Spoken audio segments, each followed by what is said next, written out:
Ya estamos de vuelta con esta entrega de Palabra Suelta y presentamos inmediatamente al economista Andrés Arauz. Andrés Arauz se formó como economista allá afuera, en el exterior, en Michigan, maestría en la Flaxo, Economía en Desarrollo.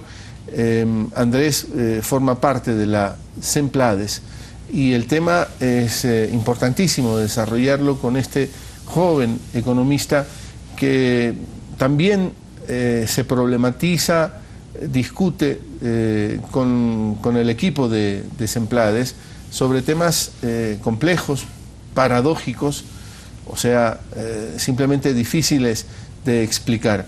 Bienvenido, Andrés, gracias por estar aquí con nosotros. Muchísimas gracias, don Honor.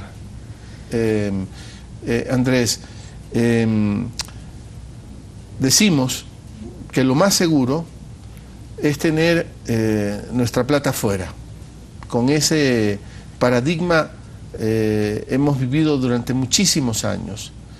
Ahora lo complejo, lo difícil de explicarle a la gente es ¿y cómo tenerla afuera? Si es afuera en donde está la profunda crisis, es afuera en donde si los países quebrarían, están algunos países quebrados en Europa y en Estados Unidos también hay dificultades y graves dificultades en el manejo económico.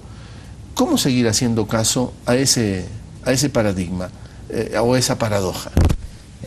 Bueno, justamente ese es uno de los principales problemas del desarrollo y cómo está construido el sistema económico mundial.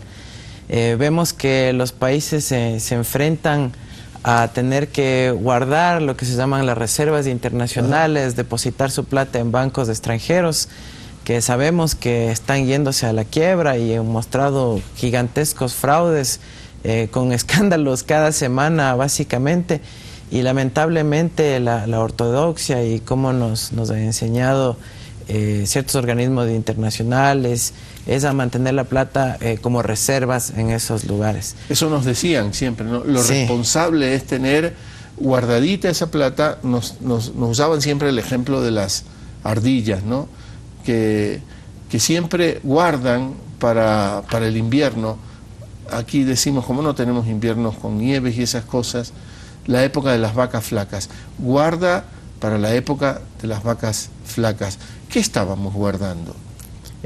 Bueno, realmente parte todo de qué mismo es el dinero y cómo canalizamos ese dinero a la inversión pública. Si pensamos que la plata que tenemos guardada son solo registros contables en una cuenta, en un banco, evidentemente eso no aporta al desarrollo de un país. Ajá. Es solo si es que ese dinero lo canalizamos a la actividad productiva, al sector real, a construir activos fijos, carreteras, hospitales, inmuebles, que realmente aportamos al desarrollo. Venía diciendo que antes, digamos, toda la indoctrinación, si se quiere incluso, de cómo tenemos que tener nuestra plata, especialmente los estados, ni siquiera tenía sentido y no tiene sentido financieramente. Porque tener depositado en un banco en el exterior ahorita no gana ni 0,5% de interés, mientras que las inversiones que se pueden hacer en el Ecuador, por ejemplo, en una hidroeléctrica, nos generan rentabilidades altísimas del 30%, nos ahorra divisas, nos ahorra dólares que así no tenemos que importar derivados u otro tipo de cosas. Entonces, realmente, incluso financieramente, sin considerar las implicaciones para el desarrollo social, es mucha mejor inversión tener la plata en el país. Pero como durante muchos años se ha trabajado con esa idea, el indoctrinamiento del que tú hablas, Andrés Arauz, de las Semplades, como se nos ha trabajado muchos años con esa idea, esto es lo serio, esto es lo responsable. Ahora hay voces que dicen, claro, que responden a otras visiones, distintos puntos de vista económicos, que están diciendo, hay un despilfarro, se están gastando lo que tienen y lo que no tienen. ¿Cómo responder a eso? Bueno, ante eso hay una respuesta de un escenario, ¿no? Ajá. Si, por ejemplo, decidiéramos acumular y guardar todos nuestros recursos que tenemos, no hubiera actividad económica, toda la plata estuviera guardada y es como si pensamos en una familia. Si yo tengo toda la plata guardada, no puedo realmente impulsar el crecimiento, el desarrollo de mi familia. Y esa es una de las paradojas keynesianas que se plantea. Si todo el mundo ahorra todo el tiempo, luego no tenemos actividad económica porque nadie consume, nadie impulsa la inversión. Entonces, eso es lo que estamos justamente tratando de superar al generar que ese consumo, esa inversión genere nuevo ahorro, nuevos recursos y mantener el ciclo de ahorro-inversión permanentemente fluyendo. Si se nos cae el precio del petróleo, aunque ahora mismo estaba revisando datos, las reservas estratégicas de los Estados Unidos en petróleo están también cayendo, y eso puede mandar otro tipo de mensajes al mercado. Así que, no hay que ser tan pesimistas y pensar que el precio del petróleo se va a ir por los suelos, pero pongámonos en el peor escenario. Se nos cae el precio del petróleo, aunque las inversiones no están saliendo solo del precio del petróleo, hay que considerar otras cosas, ¿no? Mayor recaudación tributaria, las renegociaciones que se hizo de la deuda externa, en fin, todos esos otros elementos. Pero si se nos cae, insisto en ese escenario pesimista, ¿de dónde sacamos recursos para sostener la inversión pública que se está haciendo ahora? Hemos hecho un esfuerzo gigantesco por cambiar la dependencia de nuestro sector fiscal del petróleo. Ahora los ingresos tributarios son cada vez más importantes y eso permite que haya una continuidad, pero efectivamente si es que hay una caída del petróleo, hay ciertos riesgos, eso es innegable, pero con un correcto manejo y administración de la liquidez, del dinero en la economía, podemos mantener el modelo caminando, podemos continuar con la inversión pública. Recordemos que el Ecuador como país, a través de sus empresas, ciudadanos y el propio Estado, tiene cerca de 17.000 millones de dólares todavía depositados afuera. Lo sabio, lo inteligente es ver cómo podemos ir canalizando esos recursos adecuadamente hacia inversiones de largo plazo. ¿Y cómo haces o cómo hacer cuando parte de esos recursos son del llamado sector privado? ¿Cómo logras que el sector privado, que todavía trabaja con esos viejos paradigmas, o alguna parte de ese sector privado, cómo logras que parte de sus recursos los traigan de vuelta al Ecuador? ¿Cuál es la estrategia para lograr eso? Sé que se han modificado encajes bancarios, todo ese tipo de cosas, pero ¿cómo se logra que esos recursos vuelvan al Ecuador? Perfecto. Tal vez aquí cabe justamente un antecedente de un dato revelador que se sacó la semana pasada por parte se llama la Red de Justicia Fiscal, una organización, una ONG realmente dedicada a impulsar el pago de impuestos a nivel mundial. Y sacaron un estudio donde revelaron que hay 30 millones de millones, o sea, 30 billones latinos de dólares. Entendido del billón, sí, ¿no? Sí. 30 millones de dólares escondidos en los famosos paraísos fiscales y este tipo de cuentas sigilosas donde realmente no se puede identificar quiénes son los dueños. Pero ellos hicieron un gigantesco esfuerzo científico de recopilar esta información y eso es un llamado de atención gigantesco, ¿no? Y por ahí mismo van las soluciones. Necesitamos tener mejores controles y una mejor ética para evitar esa fuga de capitales, que es el famoso, la paradoja más grande de los países en desarrollo, de que, ¿no es cierto?, teniendo escaso dinero, escaso capital, se fuga, además de los países que más lo tienen, solo por ofrecer este tipo de ventajas de sigilo. Entonces, una de las soluciones va por mejores controles y mayor ética en los temas vinculados a la evasión y elusión tributaria. Pero esta idea que nos sostenían, es más seguro que tengas la plata afuera, le hacía el juego a eso precisamente. Por supuesto, ¿no? Por supuesto. Sabemos que, por ejemplo, Suiza, todo el mundo sabe que tiene el secreto, pero además resulta que es lo más prudente y lo más ortodoxo guardar la plata ahí. Pero realmente responde también a otros intereses de ocultar la identidad. Y además ahora también hay otros datos pavorosos, ¿no? La propia Suiza está recibiendo dinero, blanqueando dinero del narcotráfico, ¿no? Esos son otros datos que también están llegando, ¿no? Y entonces ahí estamos hablando ya de otros temas, ¿no? Hasta de la hipocresía con la que se mueve todo este sistema, ¿no? Así es, así es. Ahí el rol de los paraísos fiscales es evidente, es clave.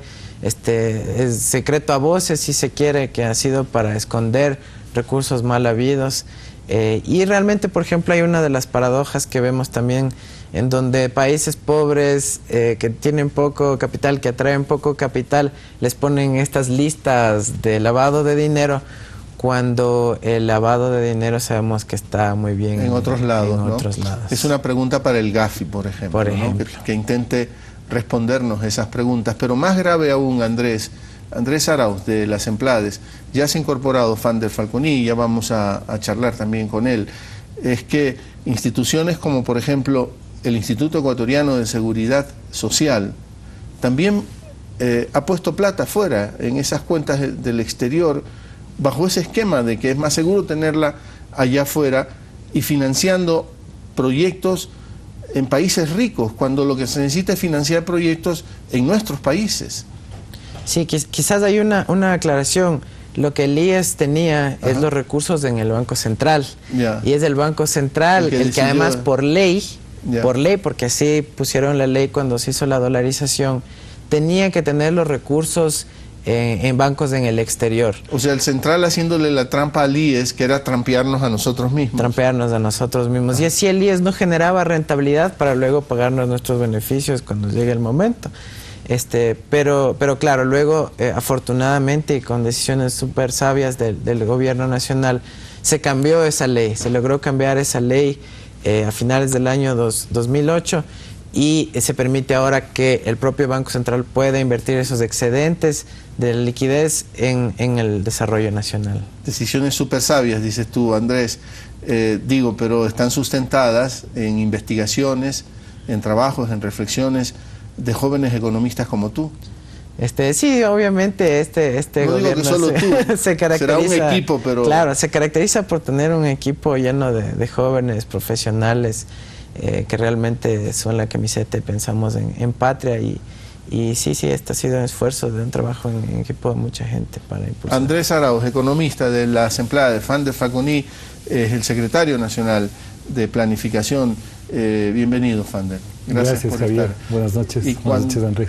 Y cuando hablamos de jóvenes economistas, también te recuerdo en aquella parte de tu juventud de economista, haciendo una página de economía en un medio, el Hoy, en aquella época en que el Hoy irrumpe como una alternativa de comunicación, y ustedes hacen todo un esfuerzo por hablar por fuera de esos crípticos códigos con los que hablaban los economistas de aquella época, y la economía nos la acercaron un poquito a la gente, ¿no?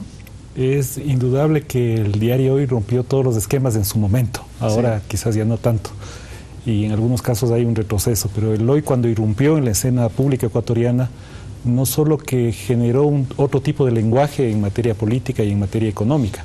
Yo recuerdo, por ejemplo, los temas gráficos. Me acuerdo un gráfico espectacular que alguna vez sacamos, que era la potencial quiebra del Instituto Ecuatoriano de Seguridad Social.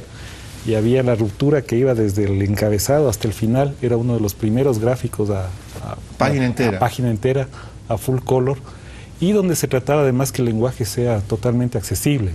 O sea, la página económica llegó a ser la página más leída, lo cual fue un hecho inédito en su momento. Y la variedad de temas que se topaban, de economía internacional, de economía local, siempre acercando con un lenguaje mucho más coloquial. No hay por qué tener un lenguaje crítico en los temas de economía. Si bien la economía es para algunos una disciplina, para otros una ciencia, creo que la economía son conceptos básicos. Al final lo que está en juego es el abastecimiento del hogar, de las personas, y no tiene por qué entramparse en un lenguaje tan complejo. Lo que pasa es que también la trampa es usar el inglés, por ejemplo, ¿no? Como el idioma del poder. Los anglicismos. Sí, los anglicismos, ¿no? Y entonces, commodities, en vez de decir materias primas, y entonces hablamos de los commodities. Nos hablan de los bonos Brady por el senador de apellido Brady en Estados Unidos, que propuso esta suerte de trampa en la deuda externa. Y de alguna forma los Chicago Boys impusieron también todo un léxico lleno de anglicismos, como tú dices. Sí, y parte de la recuperación también de nuestra soberanía es la recuperación de un idioma que es tan rico y vasto como es el nuestro idioma.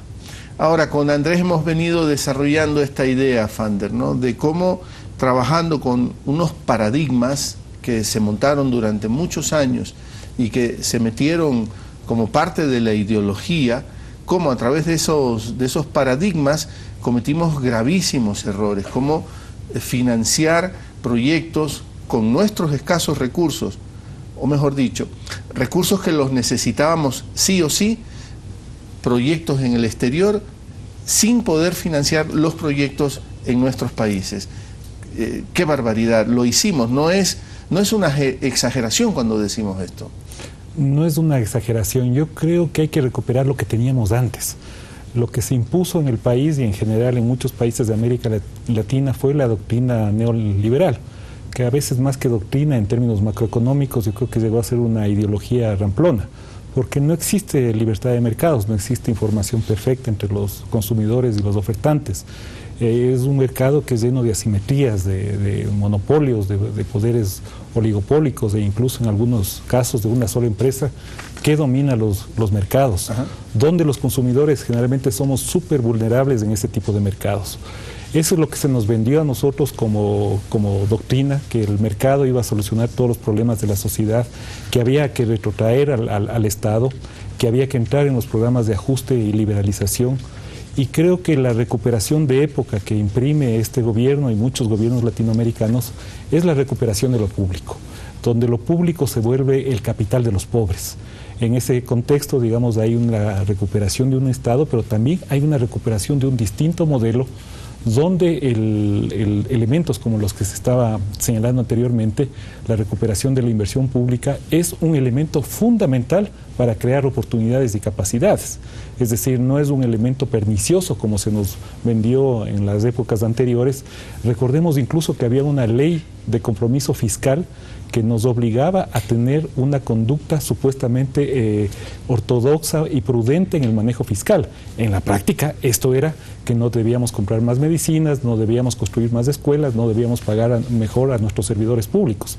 La recuperación de lo público permite construir esa generación de capacidades y por eso el modelo ecuatoriano, entre otras cosas, está siendo tan bien observado a nivel internacional como un modelo exitoso, no solo por los logros evidentes ya en términos de los resultados concretos, sino también en la forma como se ha enfrentado la crisis internacional. Pero en tu época de comunicador, parte de ese grupo de jóvenes economistas que estaban en el diario, ya lo hemos dicho al principio, debatían ustedes, por ejemplo, con lo que se dio en llamar la Escuela de Chicago, los Chicago Boys. Y aún hoy mismo he leído en la BBC, en BBC Mundo, cómo es un éxito lo que quedó de los Chicago Boys en Chile. Todavía hoy se hace ese planteamiento, lo que quiere decir que el debate no se ha cerrado. ¿Tú cómo lo ves? No se ha cerrado el debate, yo creo que el debate persiste ahí. Es más, los países europeos enfrentan su crisis económica en este momento justamente con medidas ortodoxas que desde mi punto de vista ya fracasaron en el Asia en los años 80, en los años 90, igualmente en América Latina. En el caso de Chile, ¿por dónde va la cuestión? Yo creo que no hay que olvidarnos que hubo un gobierno absolutamente represivo en materia de derechos humanos. Y ya de por sí eso ya deslegitima cualquier tipo de ortodoxia que se imprimió en su momento. Es decir, la mano militar, que implicó violaciones y muertes cruentas y violaciones brutales a los derechos humanos. Es decir, así se aplicó el neoliberalismo en Chile. O sea que no era el equilibrio del mercado, no era. El equilibrio del mercado al parecer requería también esta mano militar y esta violación de derechos humanos que fue tan oprobiosa y ha sido tan cuestionada a nivel internacional. Entonces yo creo que la búsqueda de otra estrategia de desarrollo, de otro modelo, de una salida del post-neoliberalismo, es acercarnos a lo que dice nuestra Constitución. Nuestra Constitución en eso es sumamente rica. Habla del buen vivir, ese ideal, digamos, o el ansia de vivir bien. Para eso hay que generar un tránsito. Y yo creo que el Ecuador lo está haciendo bien. La recuperación de la inversión implica la recuperación de capacidades. Por ejemplo, veamos el caso ecuatoriano. Hay 3 elementos fundamentales en el caso de la recuperación de la inversión pública. Uno es su aumento, es decir, hay una mayor asignación en términos de inversión pública. Hemos pasado, perdón, para ir matizando con datos, que los he sacado de fuentes de ustedes mismos, ¿no? 2006 a 2006, 856 millones de dólares era la inversión pública, así es, el 2% del PIB. Así es. A 2011, 5.243 más o menos millones de dólares, lo que significa el 8% del Producto Interno Bruto. Exactamente. Y en términos por habitante hemos pasado más o menos de $60 por habitante a $350 por habitante. Ahora, Fander, la cuestión es también... Ese es un elemento, el asignativo, es decir, han aumentado los recursos, pero también ha aumentado la calidad de ese gasto. Pero, segundo elemento, y también la ejecución, que es sumamente importante. Pero, ¿cuánto tiempo? Es decir, esta tendencia hay que sostenerla. Si yo lo hago solo un año, no sirve para nada prácticamente en el esfuerzo de salir de la pobreza. Así es. Hay que sostenerla, y esa es una de las claves. Hay que sostener, porque es la mejor forma de sembrar el futuro. O sea, una inversión es el mejor ahorro. Una inversión en carreteras, en hidroeléctricas, en generación de capacidades humanas, en educación y salud, sin duda es la mejor forma de ahorrar. Y solo para cerrar el tema del Diario Hoy, porque no quería que se me vaya de lado, a mí me expulsaron del Diario Hoy por crear un comité de empresa. Me hicieron un despido intempestivo en su época. Fue el señor Benjamín Ortiz Brennan, de malhadada recordación, porque luego él fue el que inició todo el traspaso de nuestra soberanía en la base de Manta. Eso también, prohibido olvidar algunas cosas. La recuperación de la soberanía, y creo que el éxito de la recuperación y del modelo ecuatoriano es la separación de ese poder frente a los multilaterales, frente a los organismos convencionales tipo Fondo Monetario, Banco Mundial, pero también frente al poder. ¿Y cómo te defendiste frente al despido intempestivo? No, nos despidieron al grupo de dirigentes en ese momento sindicales. Mi abogado fue Patricio Icaza, tal vez tú recuerdas a Patricio Icaza. Sí. Vinculado al movimiento obrero. Vinculado al movimiento obrero. Él tiene un libro fantástico que es la historia del movimiento obrero ecuatoriano, que es un clásico. Murió muy joven Patricio y él nos defendió, pero fuimos expulsados del Diario Hoy por sindicalistas. Fander Falconi y ese pasado sindicalista, ¿cómo lo vives hoy? ¿Qué significa ese pasado para ti? No, lo que eso hace es a uno aplomarle, ¿no? Yo creo que tenemos un proceso en marcha, cumplimos funciones importantes. Creo que lo que se está haciendo aquí en el Ecuador es fantástico. Así lo reconocen muchísimos analistas internacionales, la izquierda griega, la izquierda francesa, habla de un nuevo paradigma alrededor del modelo ecuatoriano. Y aunque no hablen de Ecuador hoy mismo, también leía economistas ingleses que están hablando, ya no basta con crecer, desde esa lógica de estas economías que alcanzaron el desarrollo. Por eso ellos pueden plantear también este nuevo modelo, ¿no? Ya no basta con crecer, hay que ver cómo crecemos, están diciendo los economistas ingleses también, ¿no? Y están hablando de una vida buena, no dicen el buen vivir, pero ahí yo hice esa asociación con la Constitución ecuatoriana. Y otra cosa importante, algún rato conversamos también contigo en un programa anterior, este libro fantástico que está circulando de Tim Jackson, Prosperidad sin crecimiento. Ahí la lógica es que se puede generar prosperidad sin necesidad de expandirse. Esa receta es aplicable a los países ricos, sin duda, porque ya llegaron a niveles de capitalización altos, a niveles de ingresos superiores en algunos casos a los 15.000, 20.000 dólares por habitante. Quizás no se puede aplicar lo mismo para países como la India, China o el Ecuador, que requieren unos niveles de capitalización importantes. Pero estos países necesariamente tienen que decrecer, porque su crecimiento y la forma como están enfrentando justamente los embates de la crisis internacional lleva también a problemas civilizatorios. El neoliberalismo fue justamente eso, no solo un tema macroeconómico, sino una visión cultural, política, que generó estos entrampamientos en la sociedad y estos déficits en consecución democrática, en generación de oportunidades en una sociedad mucho más democrática. Así que en el planeta se pueden aplicar una suerte de cuentas planetarias, ¿no? Sí. Es decir, lo que tú estás acumulando en exceso es pérdida para otros, ¿no? Y ya llegó el día o ya llegó el momento en que peleemos más bien por el equilibrio, ¿no? Y el equilibrio muchas veces se lo consigo también en esta idea que tú estás señalando con cuentas físicas, porque hay países que consumen más, contaminan más, y hay otros que consumimos menos y contaminamos menos, pero estamos todos en un mismo planeta y por lo tanto hay responsabilidades comunes pero absolutamente diferenciadas. Ahora, han dicho ustedes, ya volvemos con Andrés Arauz de Semplades, joven economista, has dicho, no basta con la inversión pública, hay que tener calidad de inversión. Esa calidad, a veces nos apremian las angustias, ¿no? Se hacen esfuerzos, hay programas sociales para, por ejemplo, incorporar cada vez más a los niños, niñas de la calle, que abandonen la mendicidad, pero no es tan sencillo. Recorres cualquier ciudad de nuestro país y sigues viendo niños en la calle, menos número, pero sigues teniendo que soportar ese espectáculo, entre comillas. Entonces eso es angustiante y te pone unas velocidades, quieres ir más a prisa, ¿no? ¿Cuánto tiempo han calculado ustedes que hay que sostener esta inversión para pasar de lo que ustedes también hacen este diagnóstico, salir de la economía extractivista para construir el otro modelo de economía? ¿Cuánto tiempo crees tú tenemos que sostener eso para acumular la suficiente masa crítica y damos el salto de calidad? Creo que fue Uslar Pietri que ya en los años 30 en Venezuela hablaba de esta metáfora de sembrar el petróleo.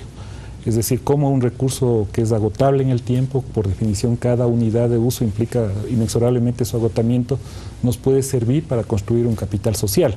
Si el petróleo, que lo estamos extrayendo, lo estamos utilizando bien en construcción de capacidades humanas, en educación, salud, quiere decir que estamos haciendo una magnífica inversión para futuro. Porque una vez que se agote esa renta, inexorablemente, esa riqueza que está en el subsuelo, nosotros habremos construido otro tipo de riqueza, que es la riqueza de construcción del capital social. En Semplades, en la Secretaría Nacional de Planificación y Desarrollo, se hizo un ejercicio muy importante en términos de planificación, que es cómo podemos cerrar las brechas a futuro. Es decir, primero cuánto nos costaría llegar al buen vivir o salir de esto que eufemísticamente se llama el subdesarrollo. Y llegamos a la conclusión que se requerirían 40.000 millones de dólares en términos de inversión y una inversión o un costo recurrente anual cercano a los 4.000 millones de dólares. O sea, 10 años. Si nosotros sostenemos esto hasta el año 2021, iríamos cerrando paulatinamente las brechas en agua potable, en alcantarillado, en electrificación, etcétera. Es decir, este es un balance aproximado ya en términos de recursos de lo que costaría cerrar las brechas. Ahora bien, sabemos que lograr el buen vivir o salir del subdesarrollo no es solo un problema de recursos, es un problema de cambio cultural, de cambio en las relaciones políticas de poder, y creo que eso es fundamental entenderlo para lograr los cambios deseados. Países desarrollados y preferentemente miramos a Europa todavía, ¿no? Por los niveles que ellos alcanzaron en bienestar, servicios públicos, lo que ya sabemos. ¿Es esa la meta, Fander? ¿Llegar a esos niveles? Yo creo que el estado de bienestar europeo que se generó después de un pacto de la posguerra, que era lo que se llamaba el pacto postfordista, ¿no es cierto?, generó niveles obvios de bienestar para la sociedad europea, seguridades sociales sólidas, generaciones de empleo, construcción de una vida mucho más saludable y digna a su población. Todo esto, por cierto, se está desmantelando con la crisis internacional.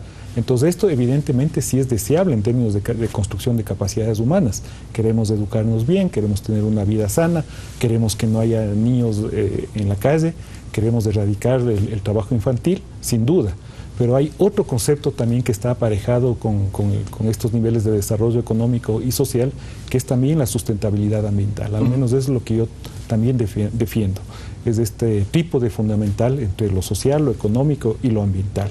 Y creo que ahí el Ecuador es donde se puede diferenciar sustantivamente de las otras experiencias en materia de desarrollo. Es ahí donde puede poner su aporte, su granito de arena, y por esto, por ejemplo, propuestas como la iniciativa Yasuní ITT son tan importantes, no solo en términos de conservación, sino en términos de lo que significa construir otra economía y otro tipo de estrategia de desarrollo. Pero Europa y Estados Unidos tienen todavía una profunda influencia ideológica en nuestros conceptos de la vida. Hay que ir también deconstruyendo eso, Fander, ¿o no? Por supuesto que sí, Javier. En el año 2004 con Julio Leas hicimos una antología de la economía ecuatoriana, que era una recopilación de ver qué es lo que había pasado con el pensamiento económico en esa década. Estamos hablando en el 2004 versus 1994. Y habría varios elementos que surgían ahí del pensamiento económico ecuatoriano. Primero, que no había un pensamiento económico.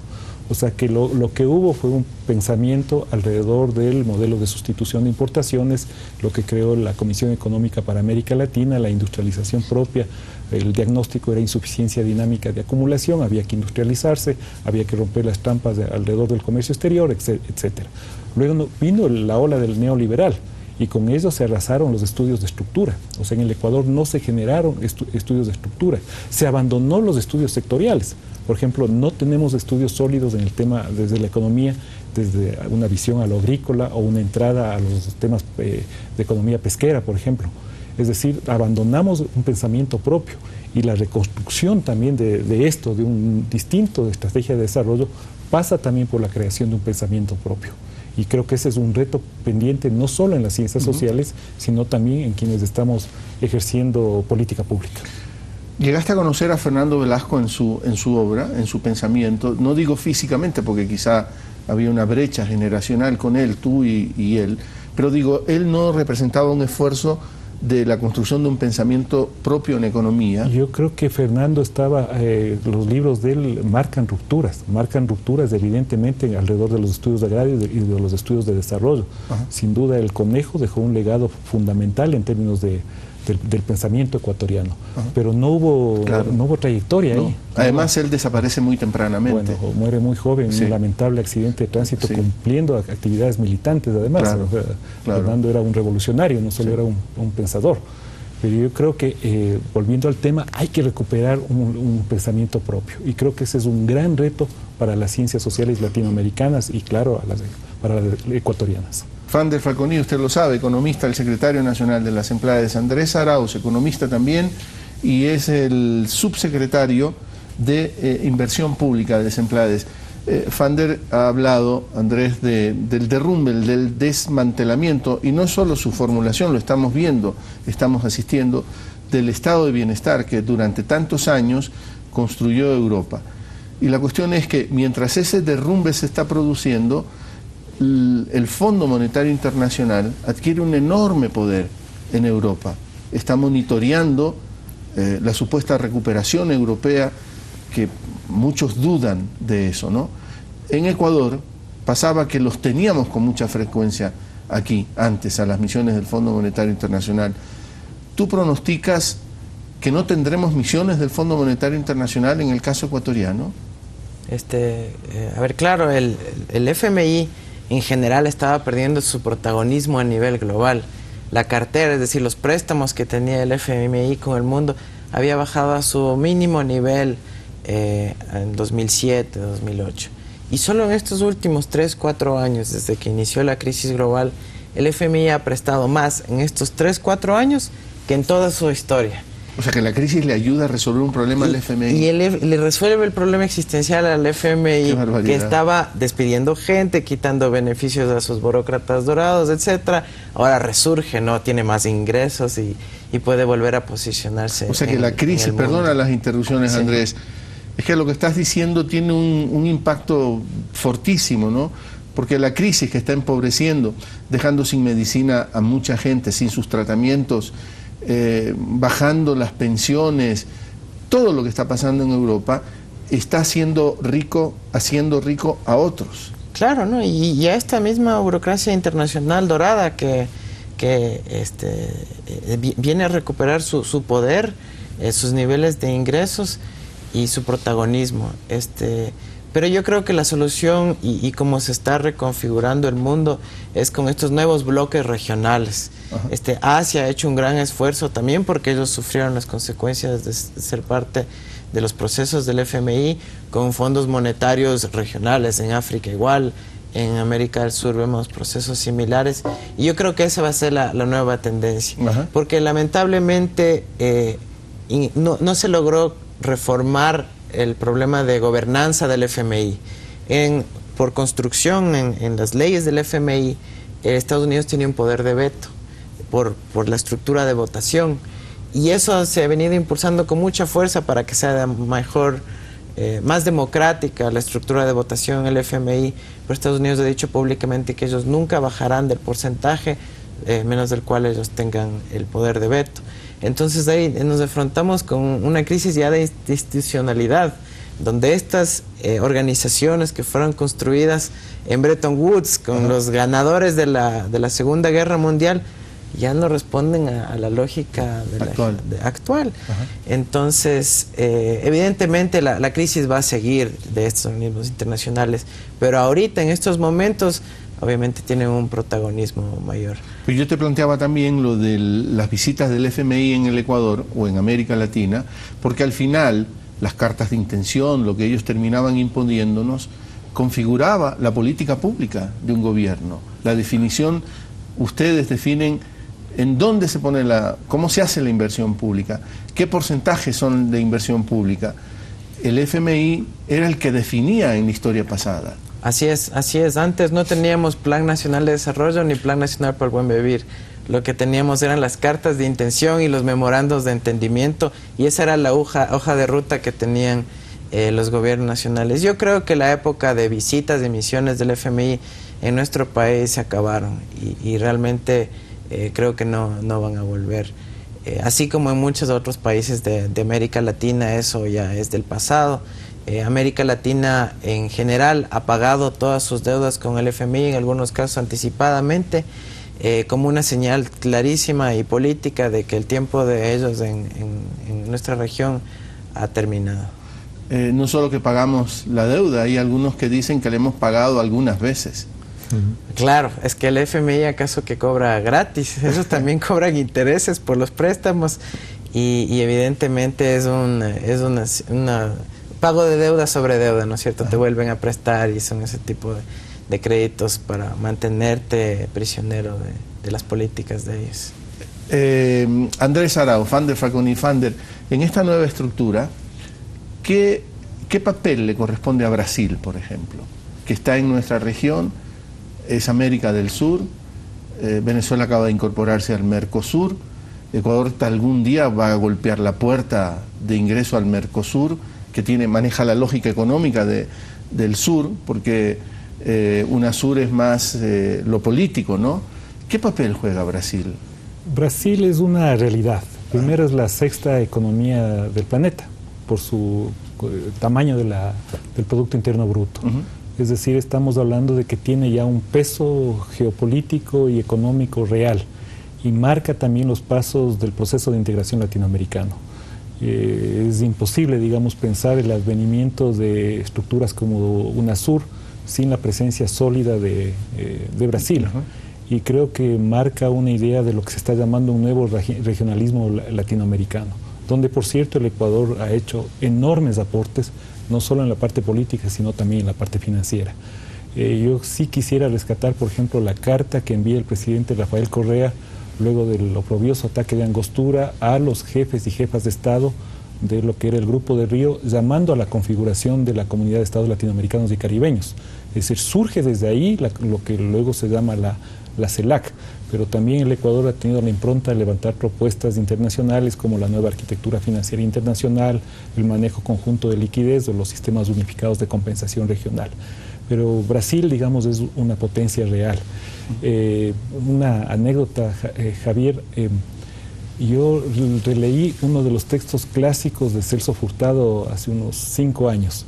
Está prologado por Demetrio Aguilera Malta, y el diagnóstico que hace Celso Furtado de la sociedad brasileña de los años 50 es casi lo que nosotros podríamos leer para muchas sociedades latinoamericanas en el momento actual.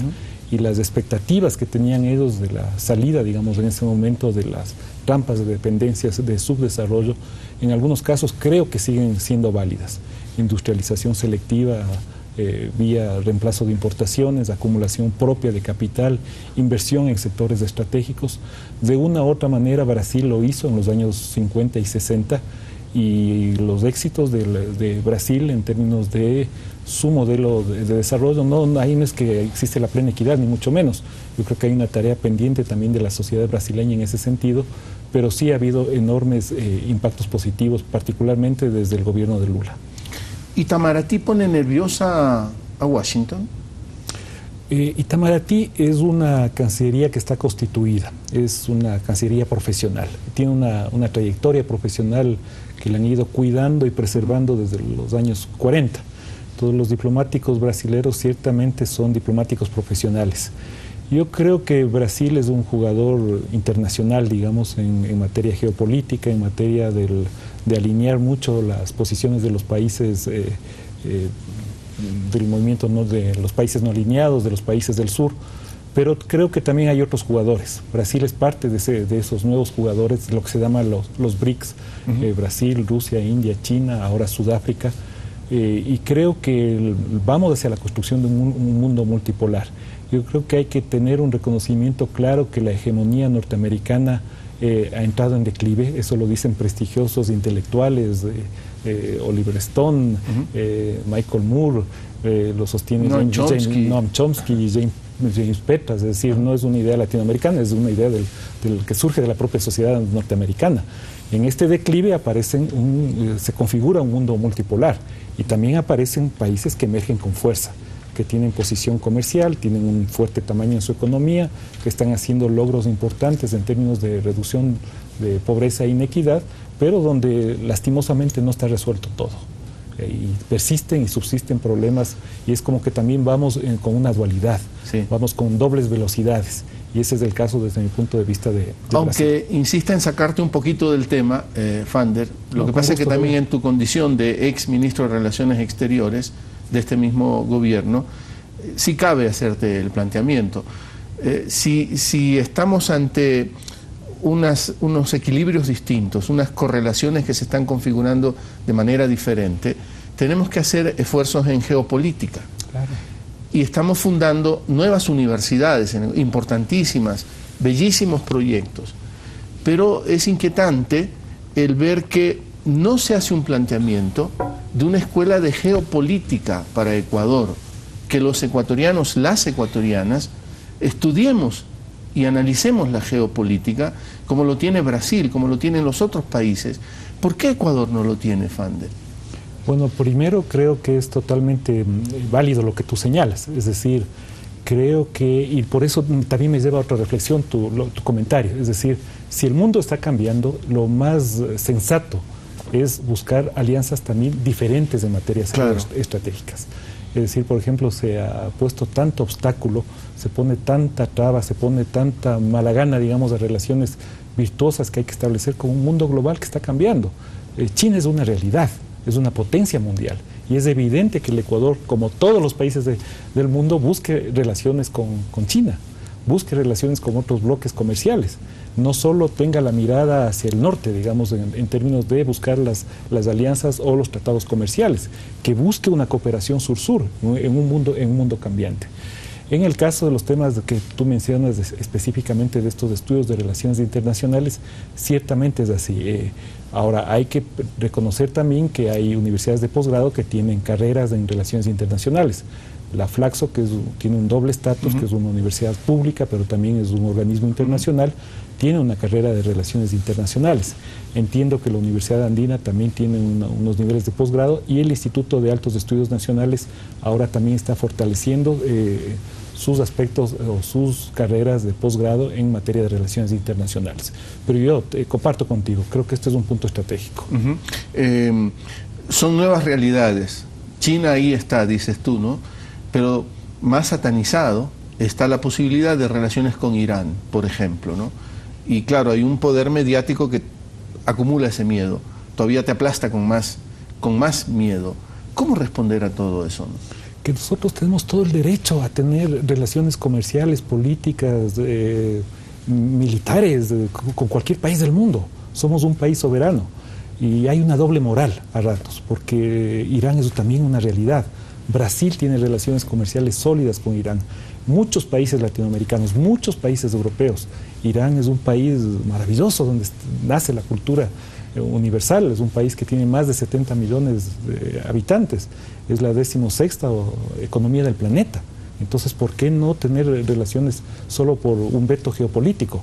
Y creo que eso es lo que están buscando muchos países, es decir, abrir sus posibilidades financieras, comerciales hacia otros países del mundo. El Ecuador es respetuoso, no interviene, es un país de paz. El Ecuador tiene bien marcado su estrategia de desarrollo, ya Andrés lo decía, aquí ya no hay cartas de intención, aquí hay una nueva constitución que nos marca el rumbo estratégico, la constitución es nuestro programa, tenemos un plan nacional para el buen vivir, en todos estos aspectos programáticos la paz es un objetivo de desarrollo, pero también la soberanía y la autodeterminación para tener relaciones con cualquier país del mundo en forma soberana. Aunque nos resulte muy complejo, Fander, Andrés, también he leído, digo complejo porque no alcanzamos, por lo menos yo no alcanzo a leer todo lo que está en juego en Siria, pero he leído textos de afuera, de Independent, por ejemplo, un periódico británico, en donde lo que verdaderamente se juega en Siria, lo está diciendo un columnista de ese periódico, lo que verdaderamente se juega en Siria es el tema Irán, por ejemplo, sostienen pensadores, ¿no? Así de compleja es la cuestión y nosotros seguimos sin hacer estudios propios, ¿no? Y solo recibiendo esas otras lecturas que nos vienen de las grandes cadenas informativas.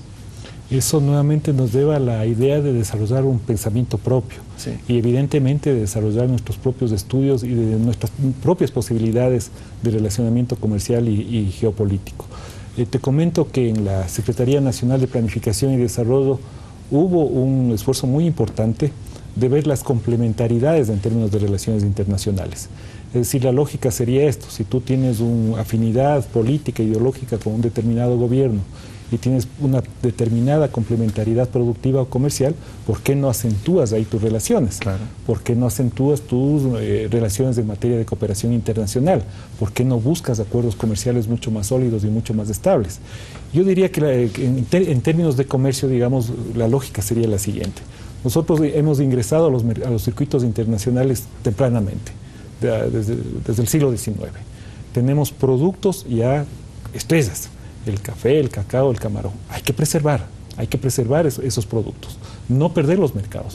El mercado norteamericano es una realidad para nuestros productores y evidentemente tenemos que buscar acuerdos comerciales mucho más sólidos, pero también tenemos potencialidades comerciales y productivas. ¿Y por qué no abrirnos a diferentes mercados que finalmente van a favorecer a nuestros productores locales? Entonces creo que hay que jugar con esa doble lógica, tomando en cuenta nuestro verdadero peso geopolítico de un país de 14 millones de habitantes y de un PIB absolutamente pequeño en relación a un contexto internacional, que no es un gran productor de minerales ni de petróleo. Las reservas son absolutamente marginales en el contexto internacional y lo lógico es abrirnos inteligentemente y lograr una inserción inteligente en los mercados globales. Pero con toda modestia, Fander, porque Semplades algo tiene que ver con el desarrollo de estas 4 universidades, estas 4 nuevas universidades que ya están en desarrollo en nuestro país. Digo, con toda modestia te dejo planteado el tema de los estudios geopolíticos, esa profundización de los estudios geopolíticos para nosotros, con técnicos, con PhDs, con gente que se concentre en esos temas y que haga lecturas nuestras y no solo seamos consumidores de estas lecturas de que nos vienen desde afuera. Sí, ¿no? Y como tú señales, el verdadero sector estratégico es ciencia, innovación y tecnología. Sí. O sea, es cierto que nuestra Constitución define como sectores estratégicos al petróleo, al agua, pero creo que nosotros debemos pensar al conocimiento como un sector estratégico. Eso le va a cambiar totalmente la dinámica del país. Se ha hecho una gran reforma al sistema de educación superior, se puso el dedo sobre la llaga, se separó a las universidades que estafaban a los estudiantes. Ahora es un nuevo momento para la educación superior. Creo que está relativamente saneado el sistema de educación superior y ahora hay que buscar la proactividad. Hay proyectos maravillosos, o sea, por ejemplo, el proyecto de la Ciudad del Conocimiento de Yacha invita a soñar en otro país. Invita a soñar en una articulación de los institutos públicos de investigación, implica a soñar en una universidad de calidad, implica a soñar en una articulación virtuosa entre lo público y lo privado, porque lo privado tiene un espacio también en este país y parte de la estrategia de desarrollo del país es darle una cabida muy importante al sector privado. Ojo, entendiendo el sector privado en su forma, en su acepción más amplia. sector privado empresarial, micro y mediano, es decir, en todas sus características.